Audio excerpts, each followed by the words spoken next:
what made you want to be involved? Well, I was involved because all my niggas is GD. Gangster Disciples saved my life in Chicago. I'm here because of Gangster Disciples. Kanye West claiming GD. Where did that even come from? So I'm happy that my Gangster Disciple brothers kept me from the initiations. Drake leaks an unreleased Ye track, and suddenly Kanye's out here throwing up Gangster Disciples like he's been riding with them since day one. Told Drake don't play with me on GD, and he sent that message to We're talking about Kanye West, the same Kanye who rocked pink polos, the same Kanye who made Jesus Walks. God show me the way because the devil's trying to break me down. The same Kanye who went full gospel on Donda and then turned around and got tight with Trump, and now he's GD. It really does seem like something's not adding up. In the rap game, throwing up a gang affiliation isn't just for fun, yet a lot of rappers forget that. You're gonna have people that claim they this and that, but they really not that. It's not some branding exercise. These are real people, real histories, real consequences. And let's not forget, GD and BD have real beef. We're talking decades of street politics, Chicago history, and bloodshed. Year after year, beef after beef, shooting after shooting, and this person goes to jail, that person goes to jail, this person dies. And yet, Kanye's out here working with Lil Durk, who is BD. So what's the play here? Is Ye really affiliated? Is there something deeper going on? Or is this just another moment where Kanye says something wild and keeps it moving? Because in this industry, rappers love to claim the streets, but the real ones, they rap to escape it. So is Kanye in the streets, or is he just playing with fire? Let's break down the deeper ties in this Gangster Disciple claim. It all started in 2021 when Drake, on his OVO Sound Radio, leaked an unreleased Kanye track titled Life of the Party, featuring the legendary Andre 3000. A lot of drama, like we said, going on behind the scenes now. Andre 3000 has had to release a statement, and that was clarifying his contribution to an unreleased Donda track, Life of the Party. Drake actually leaked the song on his show. Fans were buzzing, claiming this track outshined anything on Certified Lover Boy that Drake recently released. But beyond the music, a particular lyric grabbed everyone's attention. In the song, Kanye raps, "I told Drake don't play with me on GD." Told Drake don't play with me on GD, and he sent that message to everybody. For those not in the know, on GD references the Gangster Disciples, the notorious Chicago street gang with a history spanning decades. This revelation had fans and critics alike scratching their heads, wondering what just happened. If we dig deeper though, we will find out that Kanye West was raised amid some gang ties. Apparently this wasn't a case of a rapper seeking credibility by brushing shoulders with street figures. Kanye had the Gangster Disciples in his DNA from his earliest days in Chicago. You are born and raised here. You represented the city so much. Born in Atlanta, raised here. Okay. While most fans see him as the pink polo-wearing backpack rap prodigy who revolutionized hip-hop, Everyone looking at me like, you know, who's this kid in the pink polo and Italian shoes and all that. the truth is much grittier. Behind the luxury, the beats, and the outburst is a man who grew up under the watchful eyes of some of the most respected figures in Chicago's underworld. Kanye has long been affiliated with the GDs. He is GD, bro. He's super GD. What the I got told Kanye West is actually GD, bro. Like, I know when he said on the song, I thought it was funny. I was clowning it.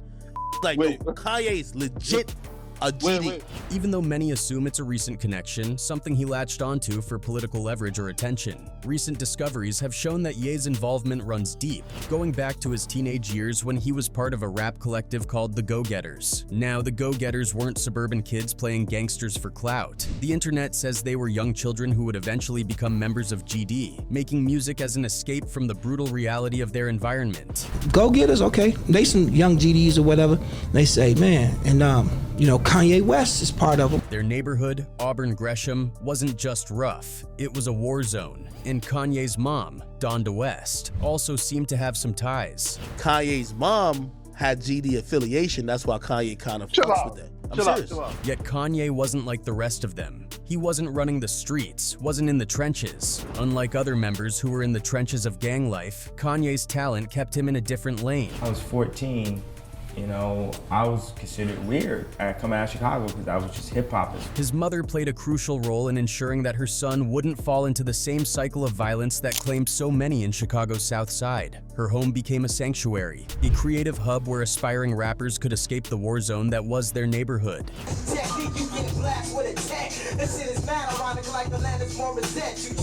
Even with his protective upbringing, Kanye wasn't blind to what was happening around him. He was surrounded by GDs, some of whom made a conscious effort to shield him from the darker side of their world. This internal conflict became one of his biggest insecurities. On Drive Slow, he rapped, "My gangster disciple brothers kept me from the initiations which made me feel like a bee my whole life." That line isn't just lyricism, it's a confession. Kanye felt the weight of his association with the GDs but never fully earned his stripes the way some of his peers did. My gangster disciple brothers kept me from the initiations. Even as he ascended to fame, that shadow of feeling like he wasn't hard enough, wasn't street enough loomed over him, and it's not unique to him.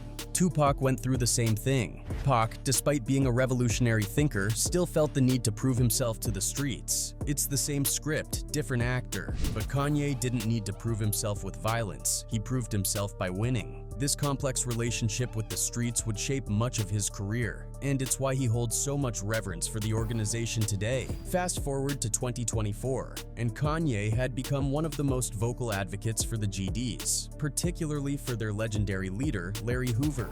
Hoover, who founded the Gangster Disciples in the 1960s, is currently serving multiple life sentences in a supermax prison.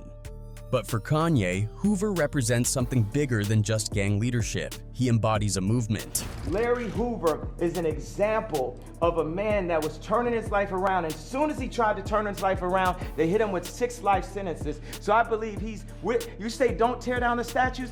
Also, the internet said Larry Hoover wasn't just some gang boss looking to get back to the streets. In the later years of his life, he had allegedly tried to rebrand the Gangster Disciples to stand for growth and development. It was originally Gangster Disciple, but then it evolved into growth and development. The theory was that he was trying to turn the organization into something positive, a movement, a way to push young men in Chicago away from violence and into education and leadership. And I am exactly who Larry Hoover wanted to see come out of the organization that he created. Now, some people say it was all an act, a strategy to get himself out of prison, but Larry Hoover Jr. confirms his claims. He's saying his father hasn't called a shot from prison in years and won't be leading anything if he gets out. He said that if his father's plan was to keep running a gang, leading young men into destruction, he would consider him dead. And it's true that in recent statements, Larry Hoover himself renounced his association with the Gangster Disciples, expressing a desire to distance himself from the gang's activities. He stated, "I am no longer a member, leader, or even an elder statesman of the Gangster Disciples. I want nothing to do with it now and forever." I am no longer a member, leader, or even an elder statesman of the Gangster Disciples. I want nothing to do with it now and forever.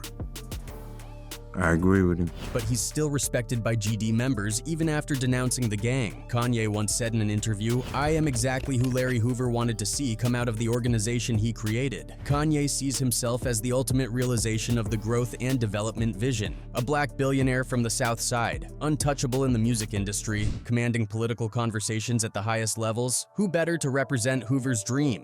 But Kanye didn't just speak about it, he acted. He went as far as the White House to advocate for Hoover's release. In 2018, he met with President Donald Trump wearing a Free Hoover shirt and the infamous MAGA hat to discuss prison reform and lobby for Hoover's clemency. He's a beacon for us that needs to see his family, that needs to go out and represent. When you have a block leader on every single block, they can own the block as their own. This move was met with mixed reactions, but since when has that ever stopped Kanye?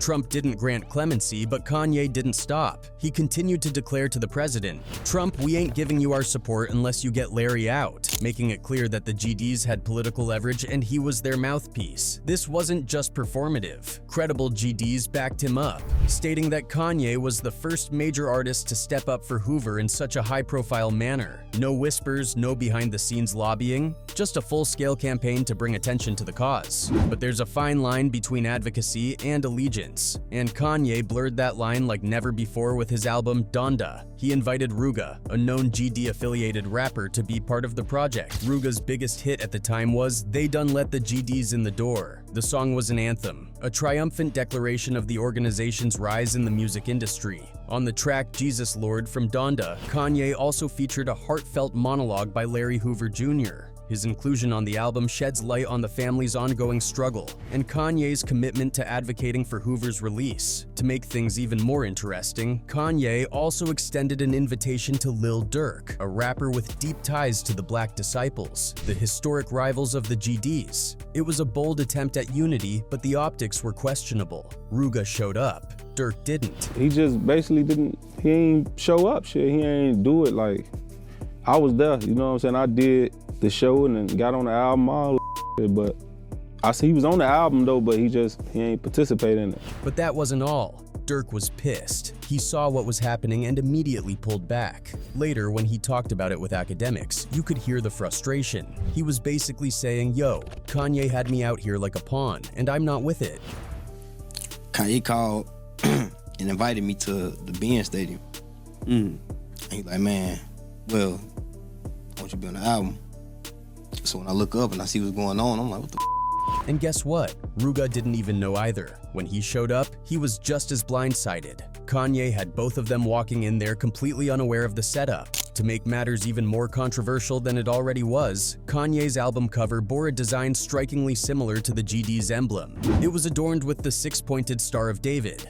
Fans and critics alike started asking questions. Was Kanye truly trying to broker peace, or was he picking sides? Because to anyone looking in from the outside, it seemed like the latter. If I'm trying to bring a BD and a GD together, I'm not gonna make my campaign look like it's about the GDs, a Chicago commentator noted. Durk ain't finna post that album cover, not with the GD logo on it. Durk remained silent on the matter, while Ruga naturally leaned into the affiliation. The jacket he gave Kanye at the listening party was even rumored to be a GD jacket, though later analysis showed it was just Kanye's album artwork. But what does it matter, since Ruga also performed the GD anthem at the listening party? I know some GDs in the county and some in the joint. Ain't no sliding through the G's, he'll be on point. The timing, circumstances, and presentation made it all feel intentional. Even Ruga couldn't but admit it. The way Ye did put it together, it was just kind of like blindly, you know what I'm saying? Nobody knew, I didn't know. Now for Durk, the invitation wasn't the end of it, because while Donda was happening, he was working on Almost Healed, and Kanye was all over it. He was tweaking beats, laying down vocals, playing around with the production, you know, doing that Kanye genius thing. And then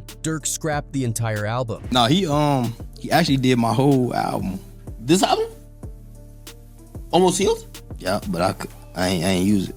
Not a track, not a verse, the entire thing. All because he felt Kanye had played him by messing with his ops. Also, Lil Durk was originally on the Vultures song, no doubt about it. But then Kanye starts talking about that verse and what went down behind the scenes. Durk sent in a verse saying, "Take my Yeezy shirt off and make it a doormat." Not once, not twice, but 4 times. Durk sent in a verse and he said, "Take my Yeezy shirt off and make it a doormat," and he said it 4 times. And Kanye is sitting there like, hold on, y'all really think y'all can play with me like this? Because let's be real, that was an obvious jab. People started speculating, was Durk trolling? Was he trying to diss Kanye on his own album? And of course, the next logical conclusion is Drake. Since Durk is tight with Drake, was this some kind of backdoor shot at Kanye? Was this Durk saying, yeah, I'm with your op now? Well, all evidence suggests that it was instead because of the Donda album issue, not Drake. If we also revisit Kanye's and Drake's lifelong feud, you'll notice that after Drake leaked the unreleased Andre 3000 track from Donda, Life of the Party, yeah, and Drake dissed each other with many other songs and even social media posts. Yet later in December of the same year, the sworn rivals united for the Free Larry Hoover benefit concert at the Los Angeles Memorial Coliseum. The event aimed to raise awareness about Hoover's case and the broader issues of prison and sentencing reform. Kanye West Drake just teamed up with his son Larry Hoover Jr. to get him out. Drake, a kid from Toronto with no real ties to the streets, obviously wasn't doing this on his own. This was Kanye's mission. The real question now became, did Ye want to reconcile the gangs the same way he sorted his issue with Drake, or was he instigating beef under the guise of peace? What exactly is going on? Because frankly, Chicago isn't the type of city where you can play both sides without consequence. The gang politics are deeply rooted, and affiliations don't disappear just because someone becomes famous. Kanye's attempts to unify Chicago's rap scene through Donda might have had good intentions, but in the world of street politics, intentions don't always matter. And really, there has been decades of blood spilled between BD and GD, year after year, bodies dropping, people getting locked up, diss tracks fueling the fire. One side loses someone, they retaliate, the cycle spins again. But at what point does it stop? At what point does it not even matter anymore? That's what me and my bro J-Man been on, pushing peace, Butta once said. And that's what we've been going with this pushing peace. Like, we ain't pushing peace because we ducking no, we ain't ducking with the feds, let's be truthful. Bro, but let's push the peace because we want the shorties to be able to grow. That's the real goal, but no one expects everything to change overnight, and Kanye should have known that too. He like, man, I want to bring the peace back. I want to bring the peace back to Chicago. I want to do this, do that, and I had to tell him how easy. I'm like, it ain't easy like you think. The gang wars run so deep that even the ones fighting don't really know why anymore. You ever stop and think? Like, you mad at certain people, they mad at certain people, but do you even know how this all started? The real original reason. Oh, the original problem between the GDs and the BDs, do you really know what that's about? Does anyone really know what that's about? Because at one point they were all together. Yeah, I mean, like, this is hand-me-down war, man. Right. Because at one point, GDs and BDs was one. That's the crazy part. It wasn't always like this. There was a time when the gangs was all one family, one movement, one structure. However, somewhere along the way, that unity cracked. Now, it's about who's somebody, who's got a name. And social media and instant reach technology just made the war louder, messier, and more dangerous. Kanye isn't the first high-profile figure to publicly align himself with a gang, but he is perhaps the most complex case. He's not a rapper who started flaunting gang ties after making it big. He's not someone who needed street credibility to sell records. He was always part of that world, even if his path was different. And maybe he's going public because now he's in a position where he can advocate for the organization on a level that no other GD-affiliated artist has ever reached. His longtime associate, Malik Yusef, a street veteran turned poet and artist, plays a significant role in this story. Malik, who has been arrested over 85 times and even did time with Mike Tyson, became one of Kanye's most trusted mentors. He was the one who protected Kanye in the early days, making sure he had a buffer between himself and the dangers of Chicago's gang life. Malik's been in Kanye's corner since day one. He's got credits on every single Kanye album, and you'll be surprised how they met. The energy of Chicago mixed with a little divine intervention, and Malik's own journey, which began with spoken word on a Common album and echoes of Lauryn Hill's soulful grooves, spiraled into something extraordinary. He got an instinctive suggestion to do a spoken words album, which he laughed off at first, thinking, who's gonna buy that? But that spark lit a fire inside him. From there, it was a series of wild, interconnected events. One chance conversation with John Monopoly, a nudge from fate, that eventually led him to Kanye's world. John told him that Kanye had beats and invited him to hear his stuff. So one Sunday after a club night, Malik found himself at Kanye's crib. There were a lot of dudes spinning beats and the raw pulse of creativity was undeniable. And funnily, they were all GD. He in the ops territory, GD territory.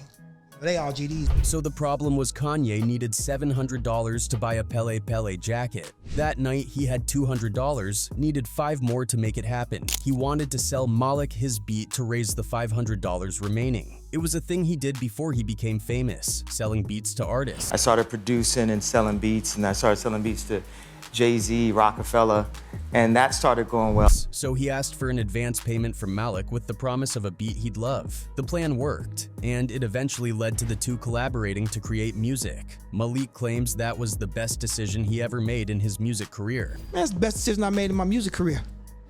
Was buying the beat from Kanye, letting him be on that. That record changed everything for him. MTV awards, tours, radio spins. Suddenly, Malik was in the industry, whether he wanted to admit it or not. When Kanye ran out of money while finishing his debut album, The College Dropout, it was also Malik who fronted him $500,000 in street money to complete the project.